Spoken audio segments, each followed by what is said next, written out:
Eu devia ter entre 3 e 4 anos quando eu tive a polio, e hoje eu estou com 66, vou para 67 anos, graças a Deus. Eu tive uma sorte muito grande, porque eu tive as condições necessárias para detectar o problema e fazer cirurgias para minimizar as sequelas, e que outras pessoas não tiveram. Então, é uma doença extremamente dolorosa, pode causar até a morte. Não pensem que, erradicou, vou parar de vacinar. Eu peço que os pais, por favor, levem suas crianças para serem vacinadas. Não perca essa oportunidade, porque a dor é muito grande.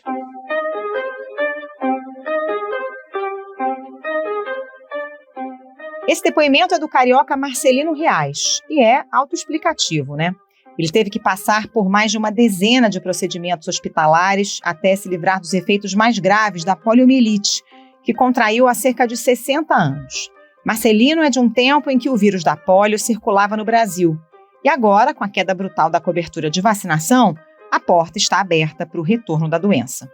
O baixo índice de proteção contra a polio e o risco da volta da paralisia infantil preocupam muito. Mesmo depois do fim da campanha, algumas cidades estão prorrogando a vacinação para incentivar os pais, as mães, a levar os filhos aos postos de saúde. No final de setembro, apenas 54% de um total de 11 milhões e 500 mil crianças estavam imunizadas. A meta do Ministério da Saúde é alcançar 95% do público-alvo. Porém, de acordo com o próprio Ministério, nenhum estado obteve esse índice. Mas a baixa adesão é generalizada. Vale para meningite, gripe, febre amarela e outras doenças como sarampo. A cobertura vacinal no Amapá está em 29,70%, número considerado baixo, perto da meta de 95%. A capital, Macapá, está com 25,67%. Em que medida a porta para a entrada da polio no Brasil foi reaberta após mais de 30 anos sem a circulação do vírus no país? Até que ponto é possível afirmar que há mortes por outras doenças que poderiam ter sido evitadas com o reforço da vacinação? Quais são as soluções possíveis para a queda da cobertura vacinal? Esses são os temas do Ao Ponto desta segunda-feira. Eu sou Roberto Maltic, estou com a Carolina Moran e nesse episódio conversamos com o médico Renato Kifuri, presidente do Departamento de Imunizações da Sociedade Brasileira de Pediatria e membro do Conselho Técnico Assessor do Programa Nacional de Imunizações. Fique com a gente.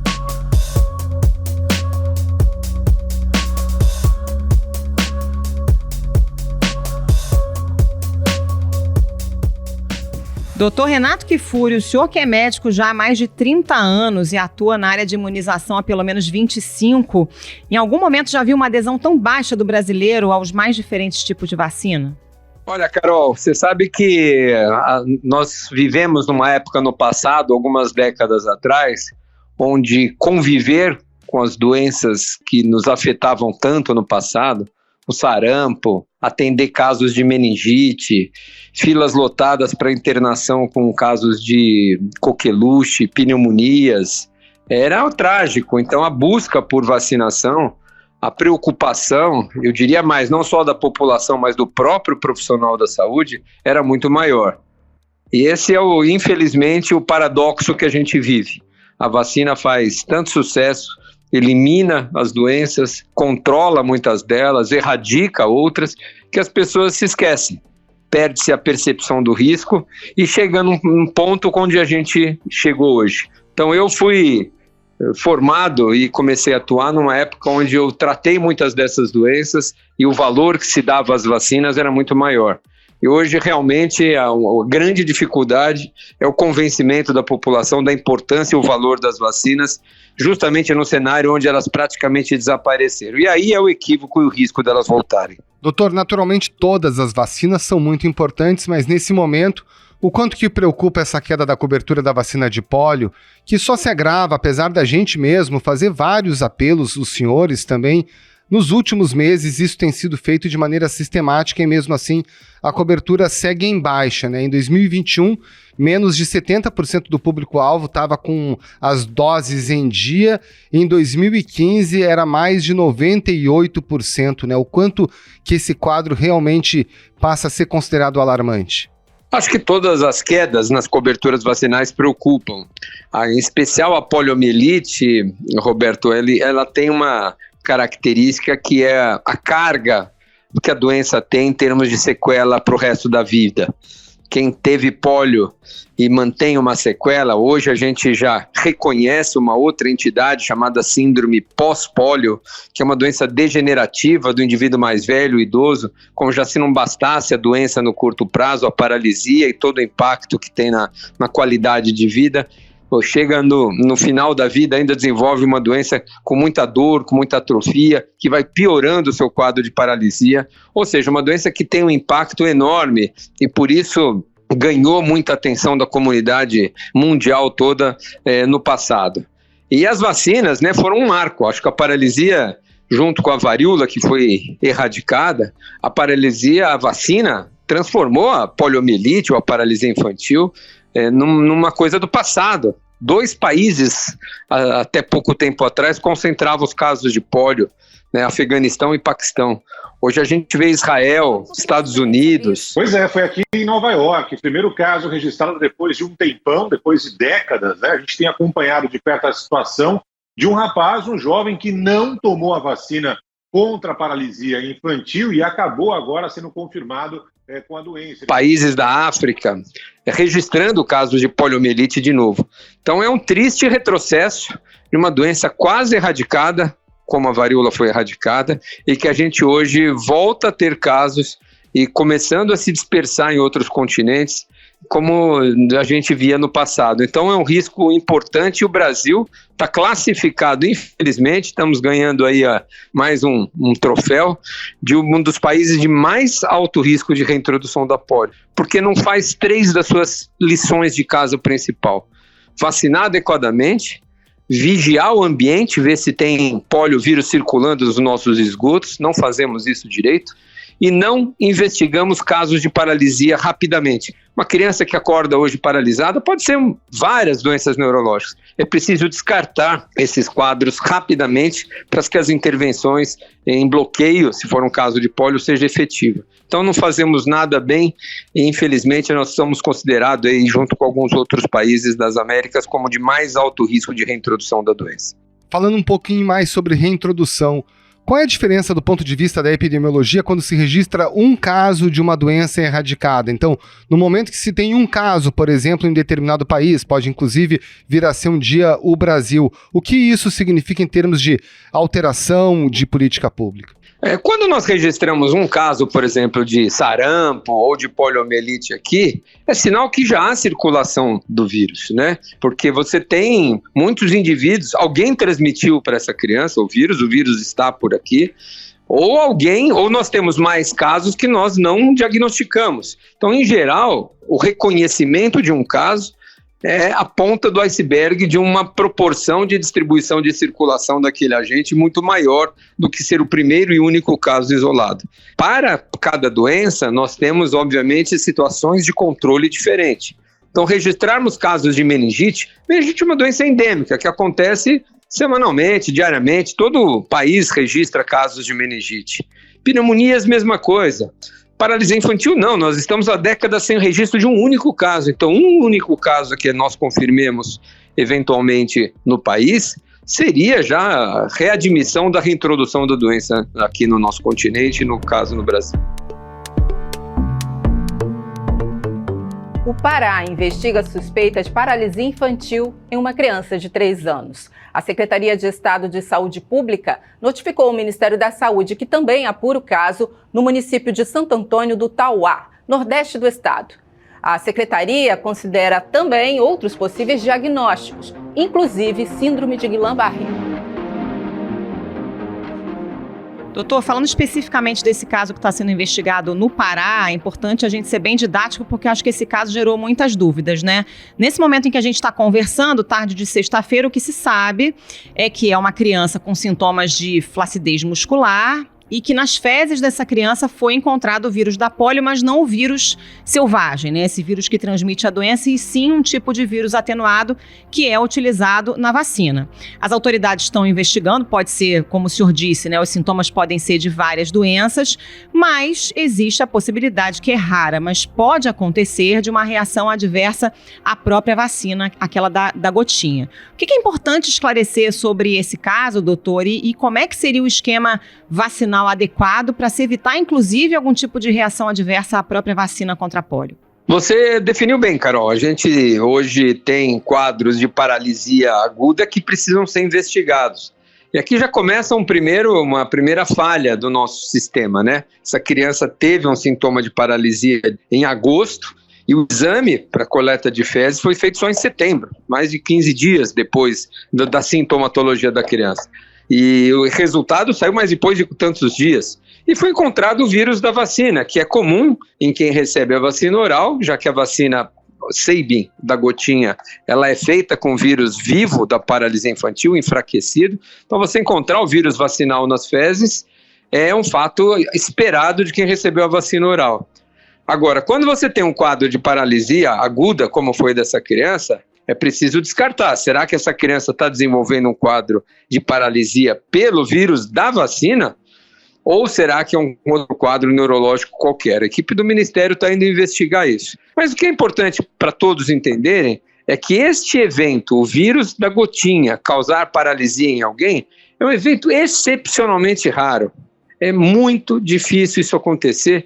E quando acontece, a chance maior é quem nunca recebeu a vacina injetável primeiro. Por isso que a gente normalmente faz o calendário aqui no Brasil de 3 doses da polio injetável, a Salk, aquela inativada, que não tem vírus vivo, no primeiro ano de vida. E a gotinha, a Sabin, com vírus já vivo, né, atenuado, enfraquecido, é feita só como reforços. Parece que essa criança também não havia recebido nenhuma dose prévia de polio inativada, polio com vírus morto, e já foi receber logo de cara a gotinha, e talvez seja um desencadeante para esse quadro. Mas vamos nos aguardar os resultados. O que é fato é que altas coberturas vacinais impedem tanto uma coisa quanto outra. Se a criança estiver vacinada com a polio no calendário normal, as 3 doses no primeiro ano de vida e os reforços, ninguém vai ter polio, quer seja pela vacina, quer seja pelo vírus selvagem. Não há como ter paralisia com o esquema vacinal em dia.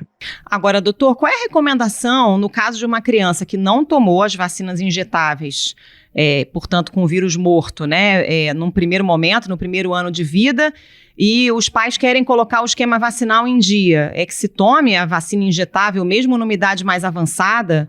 Ou a recomendação é para que se dê a gotinha, ou na verdade está faltando que o Ministério da Saúde normatize isso? Não, isso já está normatizado. Quem nunca tomou vacina de poliomielite e com qualquer idade a criança, ela recebe o esquema primário de 3 doses da inativada, independente da idade. Se não recebeu nenhuma dose, hoje tem 3, tem 4, tem 5 anos, recebe 3 doses da vacina inativada e o primeiro reforço 6 meses depois com a gotinha. Então faz com as 3 primeiras doses com intervalo de 2 meses e depois 6 meses depois a gotinha. Essa deveria ter sido a vacinação dessa criança, que parece que não foi feita assim. Como os senhores têm visto a questão da meningite, doutor? A gente tem visto surtos ou riscos de surtos de meningite pelo país. É correto já associar isso à baixa cobertura vacinal? Não é não, Roberto. A doença, a meningite pelo meningococo, né, essa bactéria causadora, mais frequente causadora de meningite, ela acontece de forma endêmica, ou seja, ela acontece casos todo dia, toda semana, todo mês. O Brasil registra cerca de 3.000 casos de meningites bacterianas todo ano. Quer dizer, é uma doença endêmica, mas a bactéria tem uma característica, ela tem um potencial de causar epidemias. Esses casos que são endêmicos, que acontecem no país, eles acontecem, vamos dizer, de forma muito mais importante na infância, nas crianças. E as epidemias, quando você tem um surto em algum local, surto é quando você tem vários casos concentrados numa mesma região, no mesmo ambiente, numa empresa, numa escola, numa comunidade, numa favela. Você tem, às vezes, casos concentrados num bairro, numa região, num curto espaço de tempo. Aí esse aspecto é endêmico e passa para uma epidemia localizada. E aí você utiliza a vacinação como ferramenta de bloqueio de surto. É outra estratégia que não é a vacinação de rotina, é a chamada vacinação de bloqueio.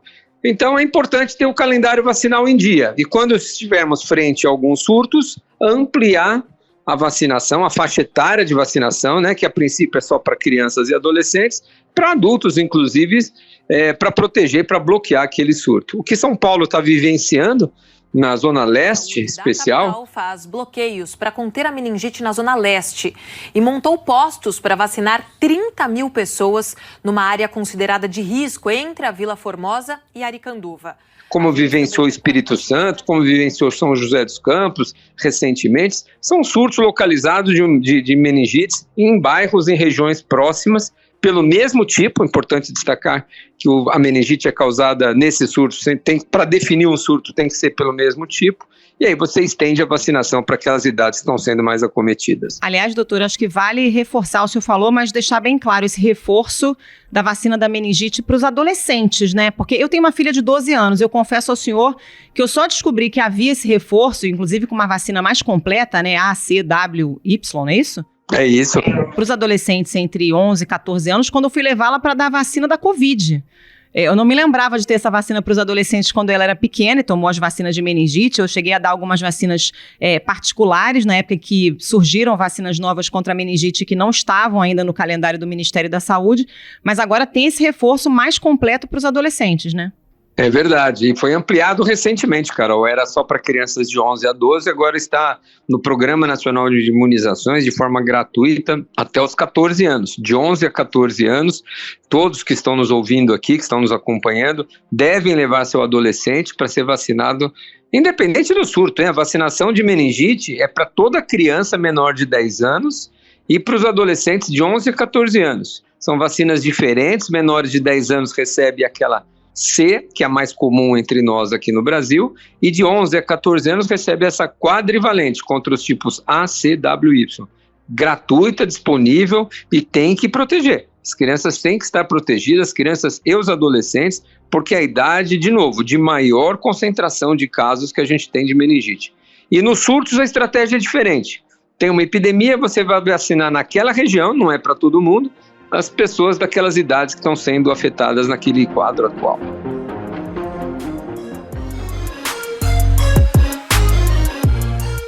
Doutor, vamos falar um pouquinho de outras doenças que também matam e que também são preveníveis, né? Falar da febre amarela e também da gripe, né? Que estão com queda de cobertura vacinal.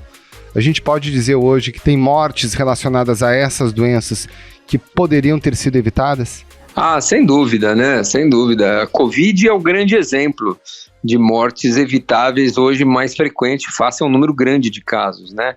A gente lembra da Covid-19 ainda em crianças menores de 5 anos, só em 2022 já fez mais de 430 vítimas fatais. Crianças menores de 5 anos de idade, e mais da metade dessas crianças que hospitalizaram e 40% das que faleceram eram crianças saudáveis, não tinha nenhuma doença, não tinha nenhum fator de risco, eram crianças absolutamente saudáveis, sem nenhuma doença de base.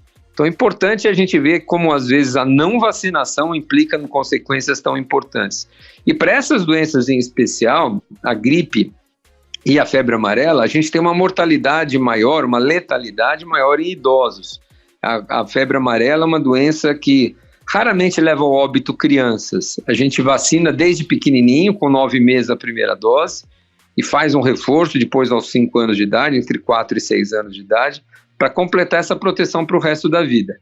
Mas em relação à gripe, não tenha dúvida que você tem, além dos idosos, crianças, gestantes, 70% dos óbitos que nós temos por gripe todo ano em indivíduos pertencentes àqueles grupos de risco, aqueles elegíveis para vacinação gratuita no Ministério. Então, quem morre hoje de gripe no país são os idosos, são as grávidas, são as crianças, são aqueles imunocomprometidos, esses que devem tomar vacina todo ano. Então, não vacinar é a pior escolha hoje para qualquer doença, mas especialmente para gripe, para Covid, sem dúvida, essas são doenças que têm um impacto em termos de letalidade muito maior, por exemplo, do que a febre amarela. Doutor, já que você está falando de Covid, a gente falou tanto sobre isso aqui nos últimos 2 anos, né? Foi aquela luta para conseguir a vacina também para as crianças. E agora para os bebês. A Anvisa já aprovou a vacina a partir dos 6 meses, porém essa vacina não está disponível. Tem alguma sinalização do Ministério da Saúde nesse sentido, de chegada da vacina também para os bebês e de aumento, de um esforço para aumentar essa cobertura vacinal das crianças contra a Covid, que também não está satisfatória? A última reunião da Câmara Técnica do Ministério foi recomendada a compra, ou seja, a Anvisa licenciou, a Câmara Técnica recomendou, e o governo já tem um contrato de entrega com a Pfizer que em teoria, é simples, é só converter as doses de adulto para doses pediátricas e a gente rapidamente iniciar a vacinação. Infelizmente, a gente não vê sinalizações contumazes de quando chega, com data, com quantidade. Há sempre uma promessa de que estão sendo avaliados, estão sendo negociados, mas a gente não tem, infelizmente, nenhuma informação concreta de quando realmente chegam, que quantidade de doses chegará e para nós, inclusive, definirmos, né, quem serão os primeiros a serem vacinados entre os menores de 5 anos. De novo, nós estamos vivenciando o que vivenciamos com os adolescentes, que a implantação demorou, com as crianças de 3 a 5 anos até hoje que não foram vacinadas, depois da aprovação da Coronavac em julho. Unânime. Todos os diretores da agência deram voto favorável a essa autorização da aplicação. E a Coronavac, nós já estamos fazendo quase 3 meses da aprovação da Coronavac a partir dos 3 anos e não há vacina disponível para essa população. E agora para os bebês, que já vai completar 1 mês que a Anvisa licenciou e ainda não tem vacina disponível.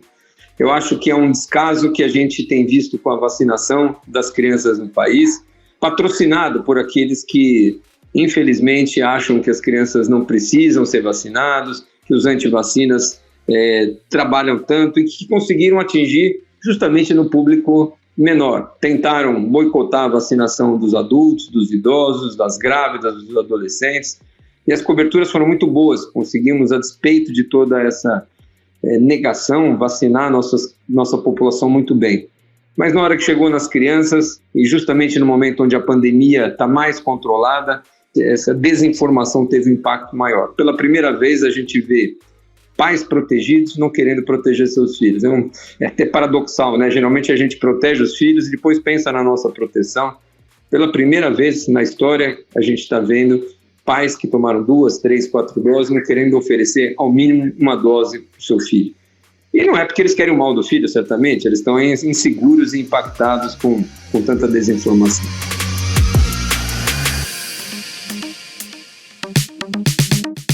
Doutor, a cobertura para esquemas consagrados, né, vacinas antigas que o brasileiro está acostumado a tomar, como sarampo, cachumba e rubéola, esse esquema também está comprometido. A segunda dose para essas doenças está na casa dos 50% de cobertura.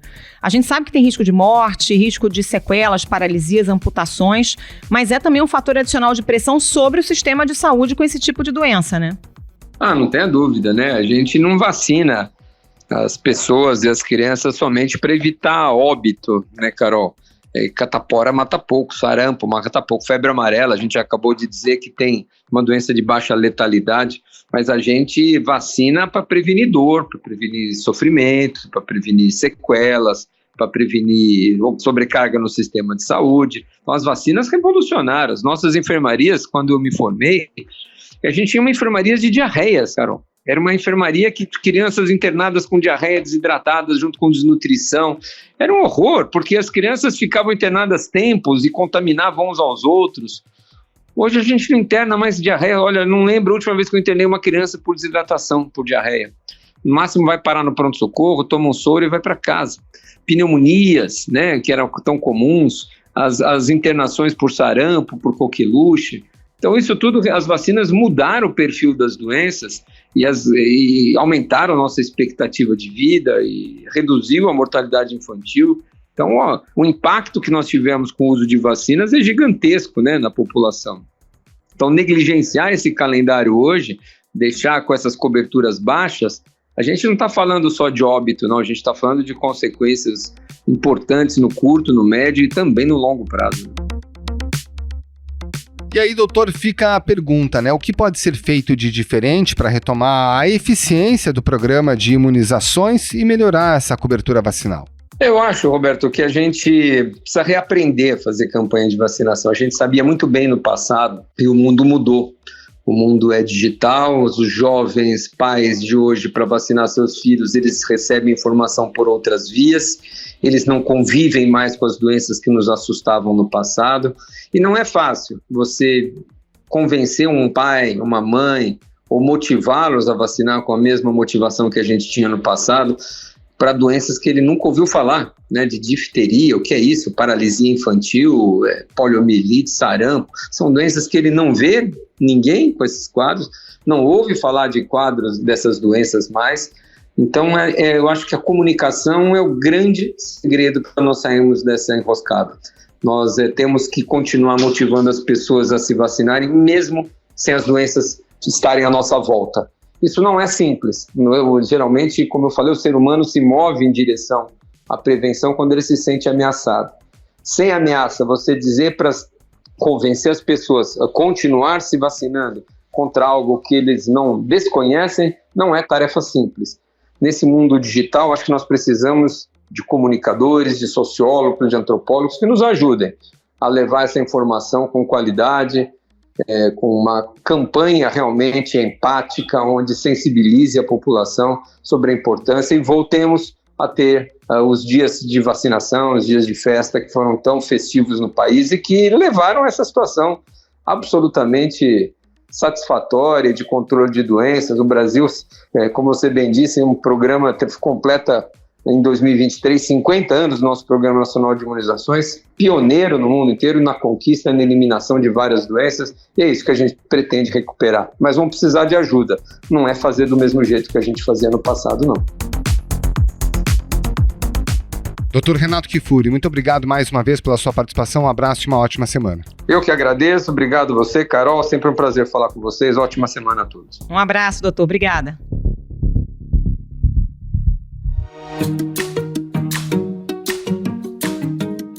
Esse foi o Ao Ponto de hoje, o podcast diário da redação do Globo.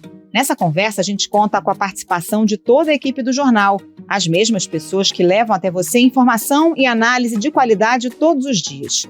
Quer saber mais? Assine o Globo. Acesse assineoglobo.com.br e confira todas as notícias e reportagens especiais. Nesse episódio, além dos áudios da TV Globo, a gente utilizou áudios da Band e da TV Brasil. A produção é da Júlia Pina e a edição do João Guilherme Lacerda. Tchau. Até mais.